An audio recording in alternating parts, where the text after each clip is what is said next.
नमस्कार. मी दादासाहेब चोरमले. आपण पाहत आहात आस्था टाइम्स चॅनेल. आज मी एक नवीन विषय घेऊन तुमच्या पुढे येतोय. खरं तर फलटण शहरामध्ये बंदी असलेला चायनीज मांजा म्हणजेच नायलॉनचा मांजाची विक्री करण्यास बंदी आहे. मात्र अजूनही या मांजाची विक्री सुरू असल्याचा आरोप नागरिकांच्याकडून खुलेआम केला जात आहे. खरं तर नायलॉनचा मांजा हा पतंग उडवण्याचा मांजा नाही, तर तो अनेकांच्या मते जीवघेणा सापळा ठरतोय. आपण पाहतो की दरवर्षी असंख्य पक्ष्यांचा मृत्यू या मांजामुळे उडवतो. तर अनेकांच्या मते त्या मांजामुळं अनेक लोकांना गंभीर जखमा झालेलं आपण पाहिलं. यापूर्वी आपल्याला माहिती आहे की चायनीज मांजामुळं अनेकांचा जीवही गेल्याचं आपल्या निदर्शनास आलं. मग आता दरवर्षी पक्ष्यांचा मृत्यू, दुचाकीस्वार जखमी होण्याचे प्रकार, अशा गंभीर घटना घडताना दिसत आहेत. मग प्रश्न असा आहे की बंदी असलेला चायनीज मांजा नेमका बाजारात येतोय कसा? विक्रेत्यांच्या वरती कारवाई का होत नाही? आणि प्रशासन आणखीन किती दिवस वाट पाहणार? याच विषयावरती आपण आज सविस्तर चर्चा करणार आहोत. आता मी तुम्हाला सुरुवातीला सांगितलं की चायनीज मांजा म्हणजे नेमकं काय. तर चायनीज मांजा हा नायलॉन मांजा हा साध्या सुती मांजापेक्षा अत्यंत धारदार मांजा असतो. आणि या मांजामुळं हा मांजा तयार करत असताना अनेक रासायनिक पदार्थ, कृत्रिमरित्या तंतू वापरले जातात आणि हे तंतू सहजासहजी तुटत नाहीत.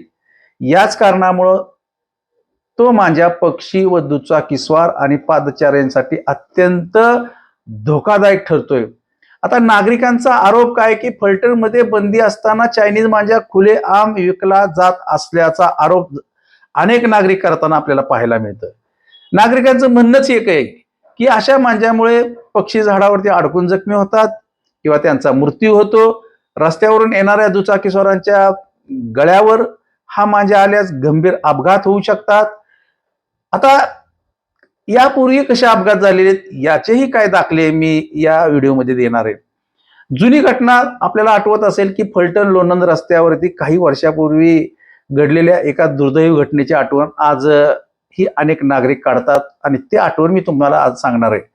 दुचाकीस्वार प्रवास करणाऱ्या एका लहान मुलाचा चायनीज मांजामुळे मृत्यू झाल्याची घटना त्यावेळी घडली होती आणि त्यामुळं त्या मांजाची खूप मोठी चर्चा होतानाही आपण पाहिली होती. आता या घटनेनंतर सुद्धा अशा मांजाची विक्री सुरू असल्याचा आरोप होतोय आणि त्यामुळे नागरिकांच्या मध्ये तीव्र भावना आहेत. आता परवाची एका नागरिकाच्या गळ्याला मांजा लागला आणि तो नागरिक जखमी झाला. त्याच्या गळ्याला अनेक टाके, जवळपास आठ टाके त्याच्या गळ्याला झाल्याचे आपण पाहिले. आता हे घडतंय कसं? आता यावरती काय उपचार होणार आहे की नाही आणि पोलीस प्रशासन नेमकं गप्प कसं आहे? आता मुळात मी तर असं म्हणेल की बंदी असलेल्या चायनीज मांजाची विक्री करणाऱ्यावरती तातडीने गुन्हे दाखल केले पाहिजेत. त्याचबरोबर या मांजाची जी साठवणूक करतायत त्या पुरवठा साखळीचा शोध पोलिसांनी घेणं गरजेचं आहे. आणि ही मोहीम खरं तर राज्यभर विशेष मोहीम राबवून सुरू केली पाहिजे. आणि जर कोणी या नियमांचं उल्लंघन केलं तर त्याच्यावरती कठोर कायदेशीर कारवाई सुद्धा केली पाहिजे. केवळ अगदी प्रशासनावरच आपण अवलंबून न राहता पालकांनीही आपल्या मुलांना चायनीज मांजा वापरू नये असं आग्रह केला पाहिजे. आणि त्या मुलानं जर चायनीज मांजा आणला तर ताबडतोब त्याच्या हातातून तो मांजा काढून घेतला पाहिजे.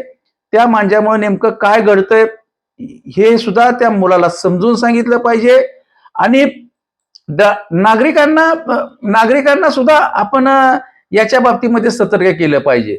जर परिसरामध्ये नागरिकांना जर आपल्या परिसरामध्ये कुठं चायनीज मांजाची विक्री होत असल्यास त्यांनी त्वरित जवळच्या पोलीस स्टेशनला ही माहिती दिली पाहिजे.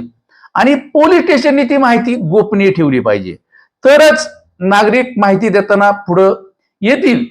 मग आता नेमकं काय केलं पाहिजे, तर सुरक्षित मांजाचा वापर केला पाहिजे. स्वतःचा आणि इतरांचाही जीव धोक्यात न घालता आपण या मांजाचा उपयोग केला पाहिजे.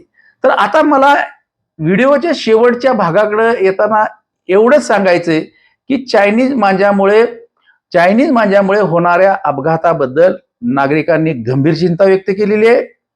या आरोपाबाबत संबंधित प्रशासनाची अधिकृत भूमिका मात्र अद्याप समोर आलेली नाही. मात्र नागरिकांची अपेक्षा एवढीच आहे की प्रशासनानं तातडीनं तपास करून योग्य ती कडक कारवाई करावी आणि भविष्यात अशा घटना टाळण्यासाठी प्रभावी उपाययोजना राबवावी.